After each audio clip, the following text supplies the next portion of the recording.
Discovery of diabetes mellitus and diabetes insipidus leaves diabetic speechless. Diabetes mellitus is an incessant metabolic issue that counteracts the body to use glucose totally or incompletely. It is portrayed by bringing glucose focus up in the blood and adjustments in sugar, protein and fat digestion.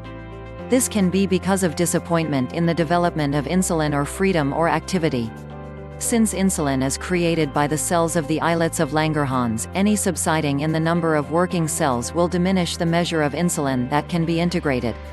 Numerous diabetics can deliver adequate insulin, however, some upgrade to the islets tissue is required altogether that emission can happen. In the beginning times of the sickness, the insulin-like activity of the blood is regularly expanded, however a large portion of this insulin seems, by all accounts, to be bound to protein and isn't accessible over the cell layer and activity of the cell. The hormones of the front pituitary, adrenal cortex, thyroid and cells of the islets of Langerhans are glucogenic, that is, they increment the stockpile of glucose. Conceivably they could build the interest, decline the discharge or alienate and repress the activity of insulin. The body discharges hormones that raise blood glucose levels to give a fast wellspring of vitality for adapting to pressure. In the pressure conditions, diabetes mellitus may hasten with hereditary inclination.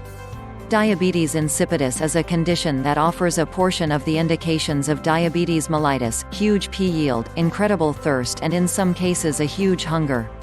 Be that as it may, in diabetes insipidus these are indications of particular damage, not an accumulation of metabolic issue.